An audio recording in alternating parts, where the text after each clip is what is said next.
Hi, I'm Allison for Leading Edge Dog Show Academy, and today, as part of our equipment series, we're gonna dive a little deeper. So because you've requested it, we are going to go breed by breed. We're gonna start with some of our most requested breeds, and I'm gonna give you a start here list. So in no way should you think that this list is exhaustive or exactly what you should do, but it's a really good starting point to kind of get you on the road to success and figuring out where I would start to groom my Australian Shepherd or my Mini American Shepherd. That's the breeds we're going to concentrate on today. If I'm going to a show or some kind of competition. Of course, if you're grooming your dog at home for just, your everyday having fun, want my dog nice and clean and to look great, obviously this video would work great for you as well. One thing I want you to remember, you don't need to stop this video and write down everything I'm gonna see, because there's gonna be a link below that is going to take you to this course in Leading Edge Dog Show Academy, and there's gonna be a printable list of everything I talked to you about today, all right? So let's get into it. So if I'm getting my Aussie, I'm just gonna say Aussie and cover, both those breeds, Australian Shepherd, Mini American Shepherd, I am going to start in the tub, right? So starting in the tub, I am going to use a shampoo like Clean Start. The reason that I like Clean Start by Chris Christensen is that it's a clarifying shampoo and it's going to get rid of all the environmental debris, the buildup of other shampoos, conditioners, styling products, whatever it might be, and allow me to start with a clean start, all right? The number one shampoo recommended for this breed for me would be Spectrum 1 shampoo and conditioner. So if your dog has an average coat, this is where I'm gonna start out.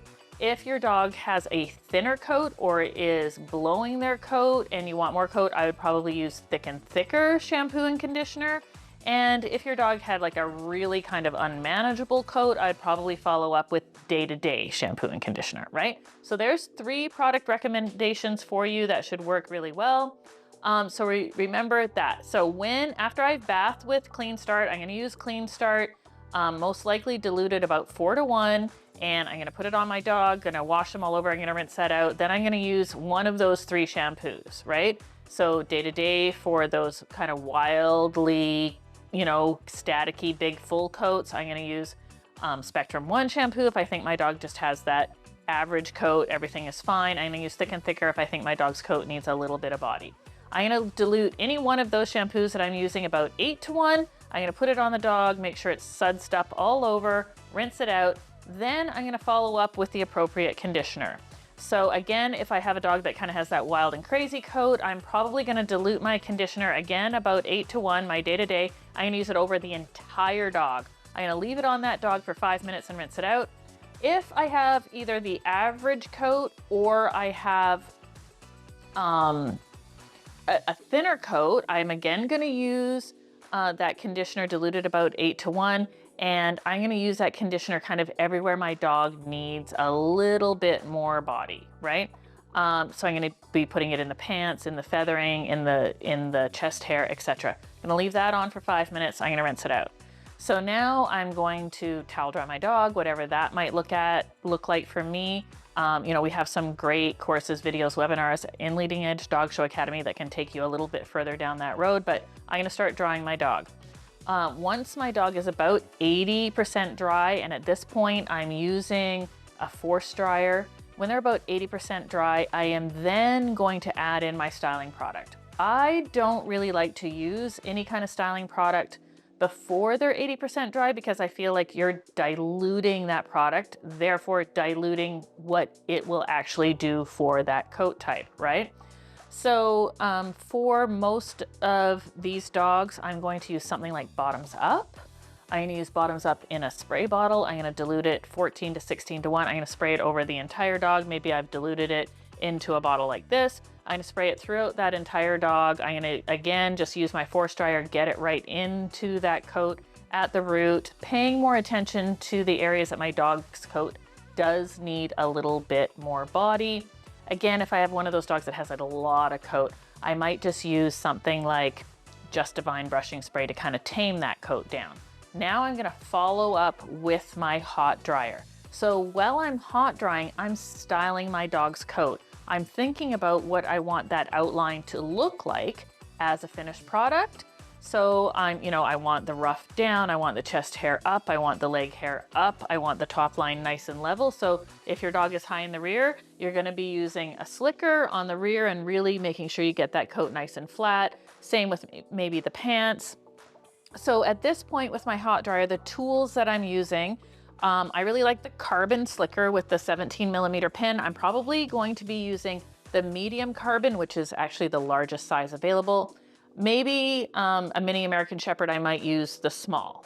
But either way, the small or medium carbon slicker. I also like a pin brush. I like any pin brush kind of with like about a 27 millimeter pin. That is usually my go-to. This really helps me do the styling of the top line. It might help me get the pants down.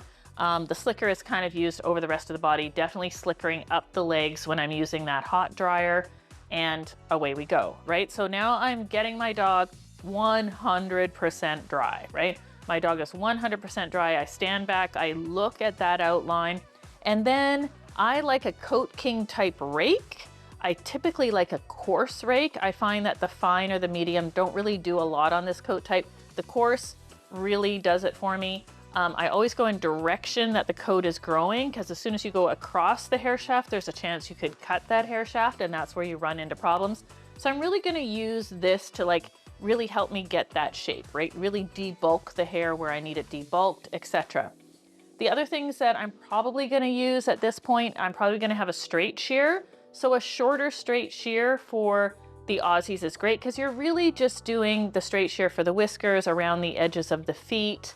Then I like a shorter thinning shear as well for this breed.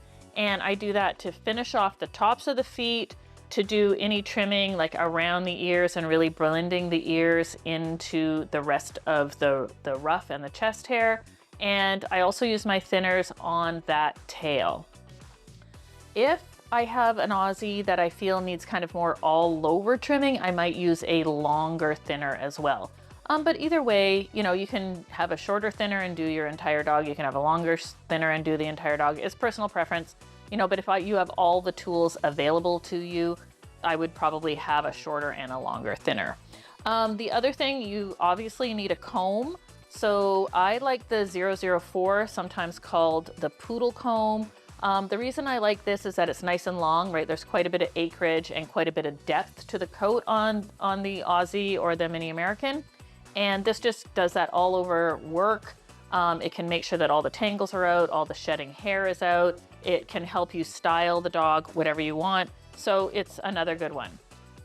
You can use that same bottoms up diluted in your spray bottle that you used in the drying process for your styling spray. You can also use Just Divine.